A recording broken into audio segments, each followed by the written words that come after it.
안녕하세요. 안녕하세요. 프랑스 명시 해설을 진행하고 있는 최기표입니다.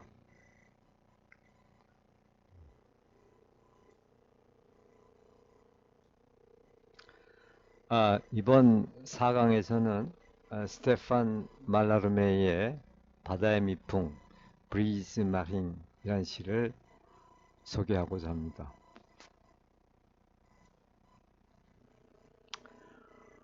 아, 본 시로 들어가기 전에 먼저 말라르메가 어떤 시인인가, 또 그의 시는 어떤 특성이 있는가에 대해 간략하게 살펴보도록 하겠습니다.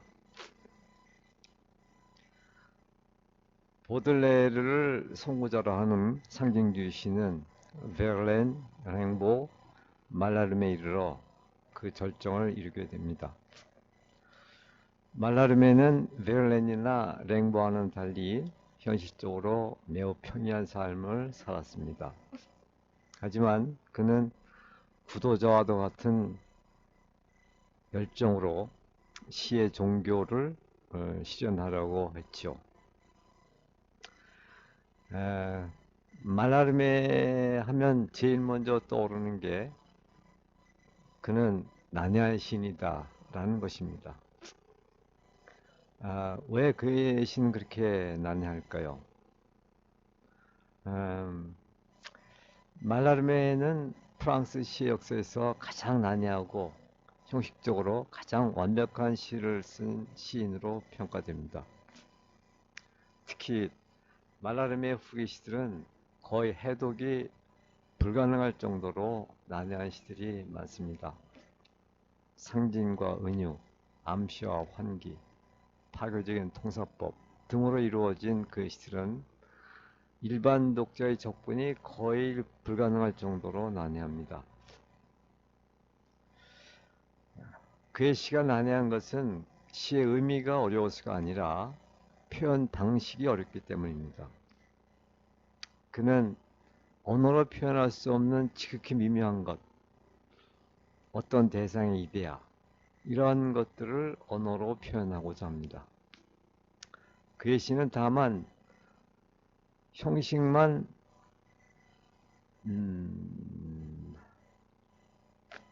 가지고 형식만 가지고 모든 것을 표현하는 음악과도 흡사합니다. 그의 후기 시들은 시어들의 배치 형식이 의미를 압도하는 경향이 있습니다. 이런 이유로 그의 시가 음악처럼 암시나 환기기법을 주로 사용하게 된다는 것은 필연적이라 할 수 있습니다.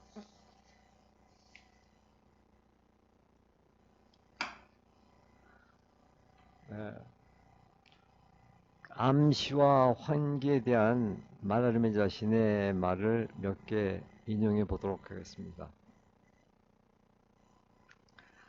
어떤 대상을 분명히 지시하는 것은 그 시의 매력의 4분의 3을 없애는 것이다. 이렇게 말하는가 하면, 또 말하면은 시는 사물을 그리는 것이 아니라 그것이 암시하는 효과를 목표로 한다. 이렇게 얘기합니다. 또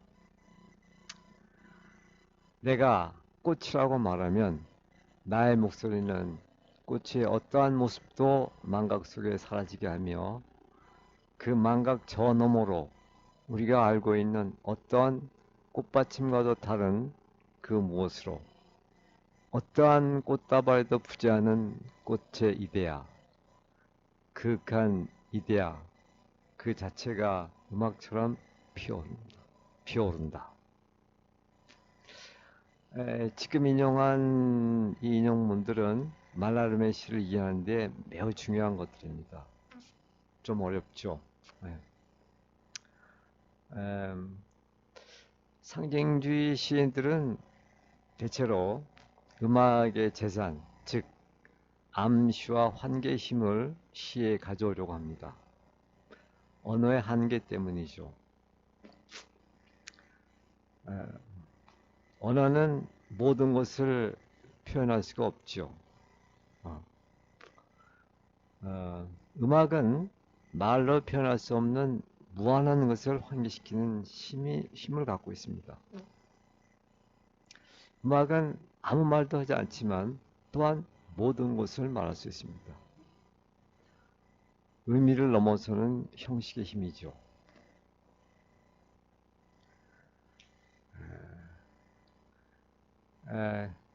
이러한 그 암시와 환기의 그런 기법 때문에 말하는 가 어렵습니다. 음, 아, 다음을 보시죠. 또 말하르메시가 어려운 것은 그가 우주적 글쓰기를 시도한다는 것입니다. 그 우주적 글쓰기란 말라르메는 그의 시에 궁극적 목표를 대문자 책으로 표시되는 절대의 책, 단 한 권밖에 없다 확신하는 우주의 진리 그 자체인 책을 실현하는 것을 목표로 합니다. 또 말하려면 또 이런 말도 합니다. 그 우주적 글쓰기와 관련해서 별들은 검은 밤하늘에 우주의 시를 쓰고 인간은 하얀 백지 위에 검은 별을 심는다. 이 말은 조물주가 창조한 밤하늘의 별자리와 시인이 창조한 시를 동일시하려는 원대한 꿈을 보여주고 있습니다.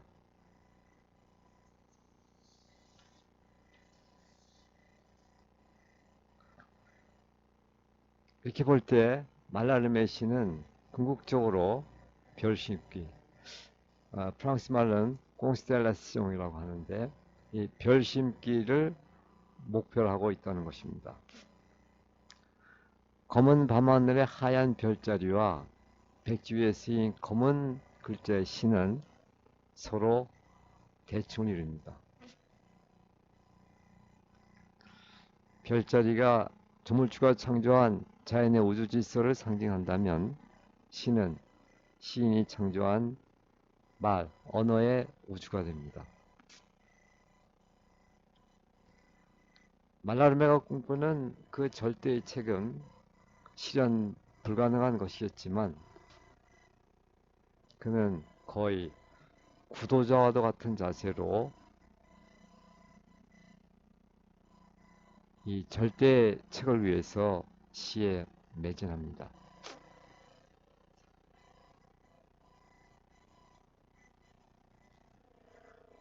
말라르메의 대표적인 작품으로는 목신의 오후, 에로디아드, 주사위 던지기, 바다의 미풍 등이 많이 알려져 있습니다. 특히 여기에서 첫 번째 그 목신의 오후라는 시는 현대예술 전반에 걸쳐 매우 중요한 계기가 됩니다. 이 시의 표지 그림을 인상파 회화를 창시한 화가 마네가 그렸고 이 시를 주제로 해서 클로드 드뷔시는 목신의 오후 전주곡을 작곡해서 인상주의 음악의 길을 열었으며 또한 니진스키는 안무가 니진스키는 이 음악을 가지고 무용을 만들어 현대 무용의 길을 트게 합니다.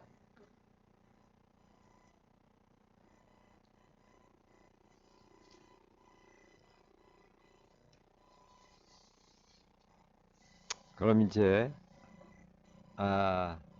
오늘의 시 바다의 미풍으로 넘어가 보죠. 우선 바다의 미풍은 어떤 시인가에 대해 간략하게 살펴보도록 하겠습니다. 말라르메 시 가운데 가장 널리 알려지고 애송된 이 시는 1865년에 쓰여져서 여러 군데 수정을 거친 후 1866년에 발표되었습니다. 이 시는 말라름의 후기 작품들과는 달리 그리 난해하지 않고 서정성이 짙게 남아있는 작품입니다. 이 시의 전체적인 내용은 지금 시인은 현실의 모든 것을 내려놓고 시인이 꿈꾸는 이상세계로 떠나려는 출발선상에 서 있습니다. 미지의 세계로 떠나는 자의 기대와 설레임, 그리고 또한 미지 세계와 항해 뒤따르는 위험과 불안이 함께 이 시에 나타나 있습니다.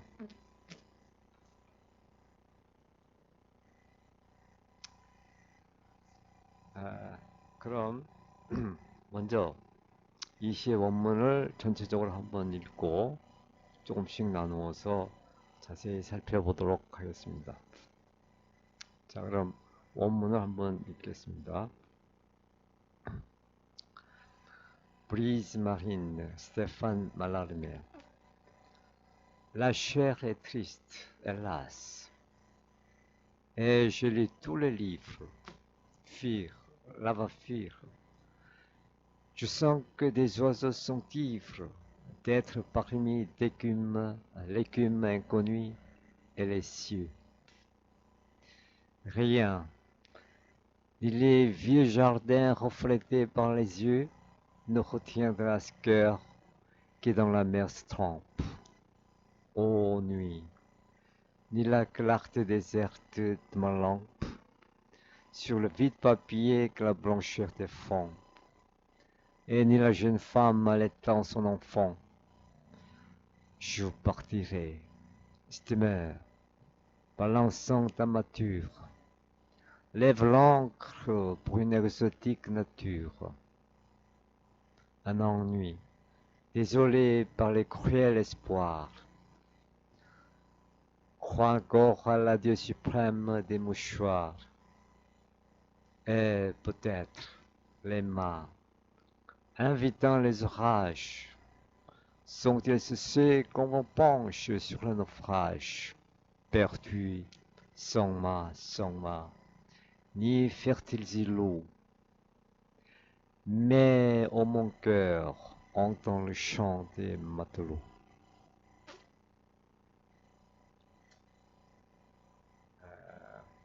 그러면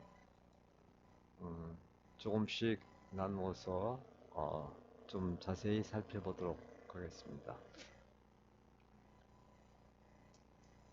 자, 맨 처음에 La chair est triste, hélas. Je lis tous les livres. Fuir, là va fuir. Je sens que des oiseaux sont ivres d'être parmi l'écume inconnue et les cieux. 아, 육체는 슬프다.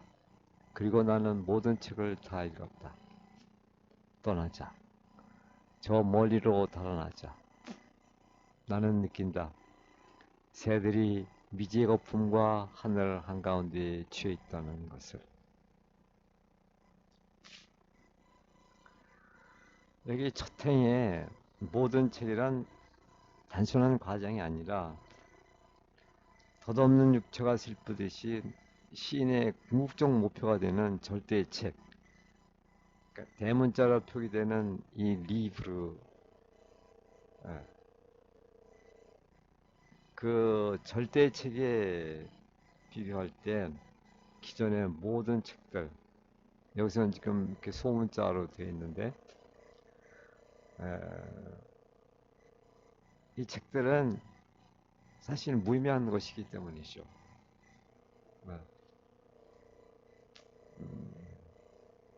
다음으로 넘어갑시다.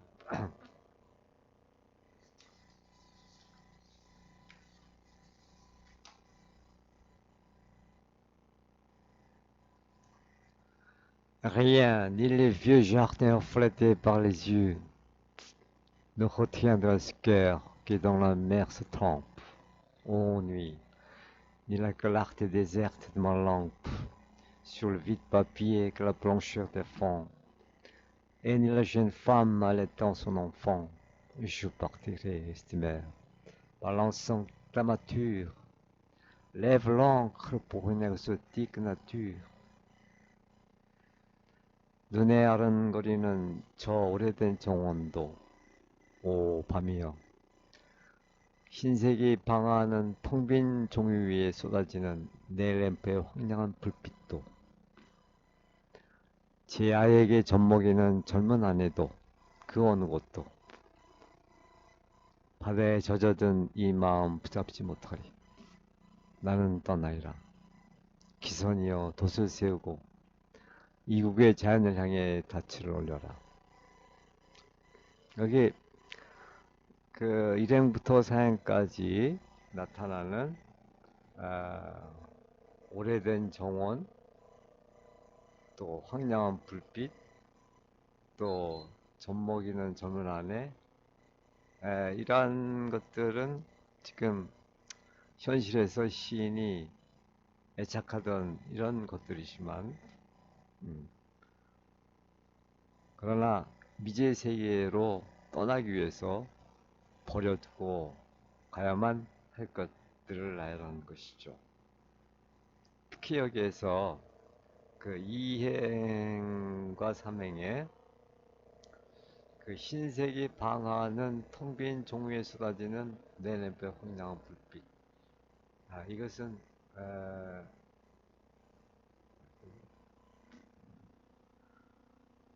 음, 이것은 시인의 그 시창작 과정을 보여주는 것으로 그 시인의 잉크를 허락하지 않는 백지의 텅 빈 원고지 앞에서 그 원고지와 대결하고 있는 시인의 고뇌를 나타내고 있습니다. 그래서 사실 시를 창작한다는 것은 굉장히 이렇게 고통스러운 그런 작업이지만 또한 그것은 그 시인의 어떤 절대 사명이고 목표고 또 시를 창작한 다음에 오는 그 기쁨 이런 것은 엄청난 것이기 때문에 여기 이렇게 쓴 건데 그러나 그런 것조차도 놔두고 떠난다는 이제 그런 얘기인데 그러니까 현실의 모든 것을 다 내려놓고 떠난다는 이제 그런 얘기가 되겠죠. 네. 이런 그 현실 아주 중요한 것들 시인이 애착한 이런 것들도 이미 미지의 세계로 떠나려는 이 마음을 붙잡지 못한다. 음. 그래서 나는 떠나리라 기선이여 돛을 세우고 이국의 자연을 향해 돛을 이것이 이국의 자연이라는 얘기는 이것이 바로 시인이 꿈꾸는 어떤 이상향 그 미지의 이상향을 말하는 거겠죠.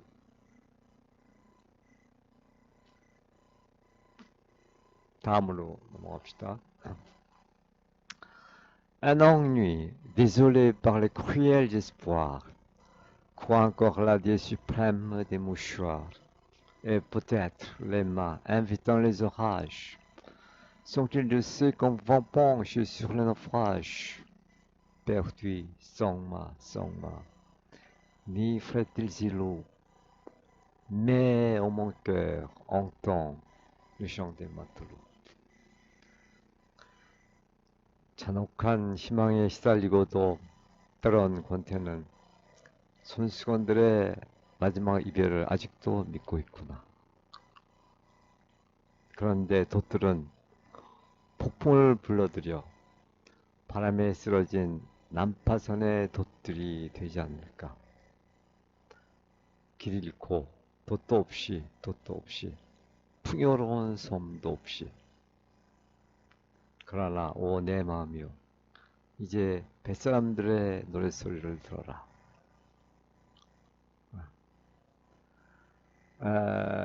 이 포함부에는 떠나는 자의 도취, 기쁨, 욕망 뒤에 숨길 수 없는 그 미지의 세계를 향해서 떠나는 불안, 난파의 공포, 미래에 대한 불안, 이런 것들이 나타났습니다. 지금 거기다 특히 제일 걱정이 되는 거는 시인은 지금 이상향, 여기서는 지금 풍요로운 소음이라고 표현된 거죠. 이상향을 목표로 하고 떠나야 하는데 도대체 과연 항해를 계속하면은 그런 섬이 정말 있기나 한 것일까 하는 그 회의를 떨쳐버릴 수가 없다는 거죠. 아, 그러나 이러한 위험과 불안에도 불구하고 구도자의 고행과도 같은 그 험난한 길을 시인은 지금 떠나려고 하고 있습니다.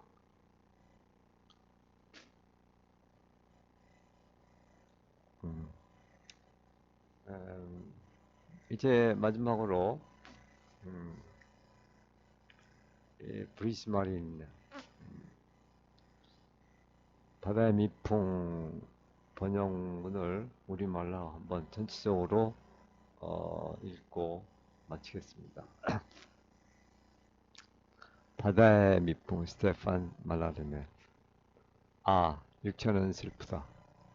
그리고 나는 모든 책을 다 읽었다. 떠나자. 저 멀리로 떠나자. 나는 느낀다. 새들이 미지의 거품과 하늘 가운데에 취해 있다는 것을. 눈에 아른거리는 저 오래된 정원도 오 밤이요. 흰색이 방어하는 텅 빈 종 위에 쏟아지는 내 램프의 황량한 불빛도 제 아이에게 젖먹이는 젊은 아내도 그 어느 곳도 바다에 젖어든 이 마음 붙잡지 못하리. 나는 떠나리라. 기선이여 돛을 세우고 이국의 자연을 향해 닻을 올려라. 잔혹한 희망에 시달리고도 때론 권태는 손수건들의 마지막 이별을 아직 믿고 있구나. 그런데 돛들은 폭풍을 불러들여 바람에 쓰러진 난파선의 돛들이 되지 않을까?